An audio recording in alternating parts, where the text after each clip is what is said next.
డిన్నర్లో పులావ్ పెట్టిండు. పులావ్ అయితే కలర్ఫుల్ ఉండే, దాంతో మిర్చీలు ఉండే, సో మనం అది వేసేసుకున్నాం. నెక్స్ట్ ఇది దమ్ ఆలు ఉండే వెజ్లో, ఇది కొంచెం వేసుకొని చోలే కూడా ఉండే ఆప్షన్గా, సో అది కూడా కొంచెం వేసుకున్నాం. వెజ్కి ఎక్కువ స్పేస్ వేస్ట్ చేయొద్దని ఒక దాంట్లోనే వేసేసుకున్నాం. నెక్స్ట్ పన్నీర్ ఉండే, మనం వేసుకోలే ఇక నాన్ వెజ్ తిందామని. అండ్ నెక్స్ట్ పరాటాస్ ఉండే, సో ఇవేవో ట్రయాంగిల్ పరాటాస్ అంట, 2 వేసుకున్నాం.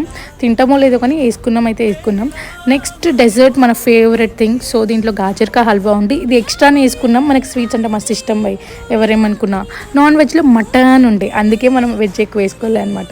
సో ఇదన్నీ వేసుకొని దహీ బల్లా కూడా పెట్టిండు, అది కూడా తీసుకొని మన టేబుల్ దగ్గరికి వెళ్ళి ప్లేటింగ్ చేసినారా. ఎంత కలర్ఫుల్గా క్యూట్గా ఉంది కదా ఆ మిర్చితో.